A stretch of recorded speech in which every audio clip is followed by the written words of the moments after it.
But when I said Michael, you probably forgot it. You said, I'd love that. Yeah. It's such a great name. You worn it well, my. Jargon and calm deliberation suddenly grew tense as the judge prepared to deliver the sentence as Gaither stood. There his face a mix of anticipation and dread. No one could have predicted what was about to unfold. The words that followed seemed to freeze the air heavy with the gravity of what was being said. In an instant his expression changed from shock to something far more alarming. Before anyone could fully process the situation, Bill Gaither collapsed right there in the center of the courtroom as his legs gave way beneath him. What could have caused such a visceral reaction? Was it the weight of the sentence itself or something more personal? The room fell into a stunned silence as people rushed to his side, the situation unfolding faster than anyone would have expected. This unexpected turn of events has everyone questioning the true story behind Gaither's collapse and the harsh reality he now faces. The end of an era for Bill Gaither. The news about Bill Gaither's legal troubles hit the gospel music world like a lightning bolt. For years he was known as a man of faith, a leader in Christian music, someone who brought people together through powerful songs and messages of hope. But now his name is making headlines for all the wrong reasons.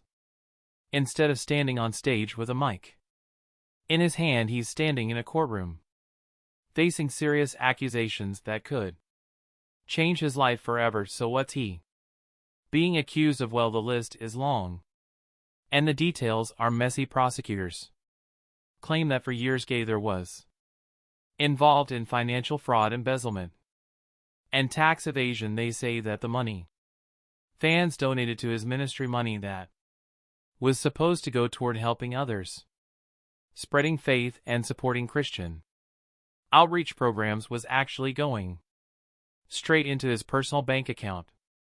According to the allegations, he used those funds to live a life of luxury, buying expensive properties, taking extravagant trips, and even making shady business deals behind the scenes. And that's not all. Former employees and even some close friends have come forward, saying they saw things that didn't add up. Some reported that money was constantly disappearing, while others claimed they were pressured to stay quiet when they started asking questions. One insider even said, "We knew something wasn't right, but no one wanted to believe it." How could someone like Bill Gaither, someone we all looked up to, be involved in something so dishonest?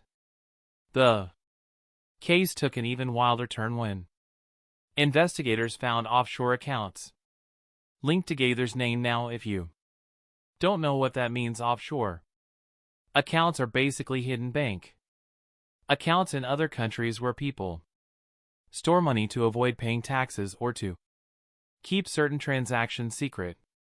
Prosecutors say this proves that Gaither was intentionally hiding money from the government and from his own followers. His legal team, of course, is denying everything. They say the whole thing is a misunderstanding, that the money was being used for legitimate ministry work, and that the offshore accounts were set up for international projects. But the prosecutors aren't buying it. They claim there's too much evidence, too many missing funds, and too many people speaking out for this to be just a mix-up. And then the most shocking moment of all happened right in the middle of the courtroom as the judge prepared to announce his sentence. Gaither suddenly collapsed. Some say it was from the stress of the trial, while others think it was a last-ditch effort to delay the inevitable. Either way, paramedics rushed and cameras were flashing, and for a few minutes no one knew what was going to happen next. Now the big question is, what happens next? Will Gaither be sentenced to years in prison, or will he somehow walk away with just a slap on the wrist? His most loyal fans still believe in him, saying he's being unfairly targeted and that God will clear his name, but others feel deeply betrayed, wondering how. The moment Bill Gaither's silent. Struggle. Bill Gaither sat in the courtroom, his hands clasped tightly together, his eyes locked on the wooden table in front of him. He could feel the weight of the moment pressing down on him, heavier than anything he had ever carried before. This was not the stage where he had spent decades performing. This was not a place where music and faith could ease the tension. This was real, unforgiving, cold, and irreversible. The air in the room was thick with anticipation and unbearable silence, filling the space as the judge shuffled through the papers in front of him. The sound of his movements was almost deafening in contrast to the stillness of the crowd. Bill could sense the eyes on him, the mixture of emotions swirling through the room: disbelief, sadness, anger, and from some satisfaction. His mind raced back to the life he had built, the songs that had touched millions, the concerts that had filled stadiums with people singing in harmony, the messages of faith and hope that had defined his career. How had it come to this? How had the same man who preached about salvation, redemption, and trust in the Lord ended up in a courtroom awaiting a sentence that could tear it all away? His wife Gloria sat just a few feet away, her face unreadable, but her posture rigid. He knew she was praying. She had always been his rock, the steady presence beside him, but even she could not control what was about to happen. He wanted to reach for her hand, to say something, anything that would reassure her, but the words wouldn't come. He had spent his life standing before crowds, delivering messages of inspiration, but here now, in this moment, he had never felt so alone. The murmurs in the courtroom had stopped. The judge cleared his throat, signaling that the verdict was moments away. Bill inhaled sharply, steadying himself, though he wasn't sure if he was ready. Was anyone ever truly ready for a moment like this?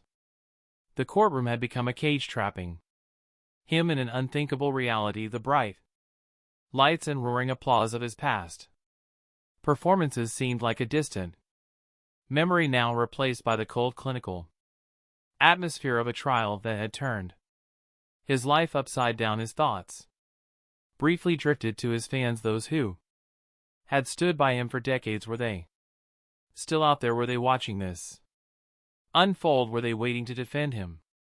Or had they already turned away? The idea of letting them down hurt more than anything else. The media had had a field day with this case. Headlines had plastered his name everywhere, each one more sensational than the last. Every detail of his life had been dissected, analyzed, and judged by strangers who had never met him, never spoken to him, never known his heart. The whispers of betrayal, the accusations, the shock that had rippled through the gospel community, it had all felt surreal at first, but now, sitting here staring at the judge, feeling the tension rising with each passing second, there was no escaping the truth of his reality. His legal team had done all they could. The arguments had been made, the defense had been given, but this was no longer in his hands. His fate belonged to the man seated behind the bench, to the justice system, to whatever forces had led him here. The judge took the judge's verdict, a sentence that shook the gospel world. The courtroom was silent, the air thick with tension, as Judge Harrison adjusted his glasses and prepared to read the verdict. The weight of the moment was unbearable. Bill sat motionless, his hands gripping the arms of his chair as if bracing for impact. His heart pounded in his chest, his mind racing through every possibility. Would he walk out of this courtroom a free man?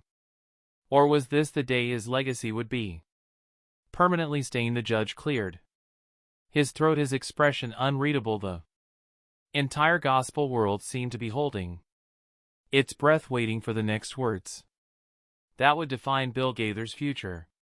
Gloria sat nearby, her fingers intertwined, lips moving in a silent prayer. The room felt impossibly small, the walls closing in as every eye remained locked on the man behind the bench. This court has reviewed all evidence, testimonies, and arguments presented. Judge Harrison began his voice steady but firm. We acknowledge the contributions of Mr. Gaither to the music industry, his influence on millions, and the impact of his work. However, the charges brought forth cannot be ignored. Murmurs rippled through the courtroom. Bill felt a lump rise in his throat, his breathing shallow. He wasn't naive. He knew this was serious, but hearing it spoken aloud made it all the more real. The judge continued, his tone unwavering. It is the decision of this court that Mr.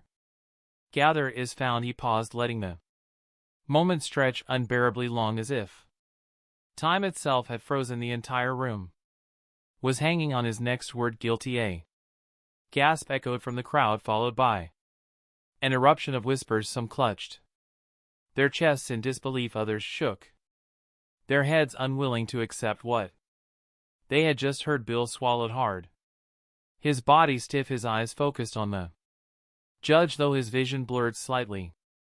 Judge Harrison continued, speaking over the commotion. This court sentences William James Gaither to 5 years in federal custody, along with financial penalties as deemed appropriate. The gavel struck, sealing his fate. The sound was deafening. Final, irreversible. Bill's stomach dropped. He exhaled sharply, his hands gripping his knees to keep from shaking. His ears rang, drowning out the shocked reactions around him. 5 years. The words replayed over and over in his mind. 5 years away from his family, 5 years away from his music, 5 years where he would be nothing more than another name in a system that had no concern for who he had been before. Laura let out a soft sob, barely audible beneath the murmuring crowd. The reality of it hit her too. Bill turned his head slightly, catching the broken expression on her face. It was harder to bear than the sentence itself.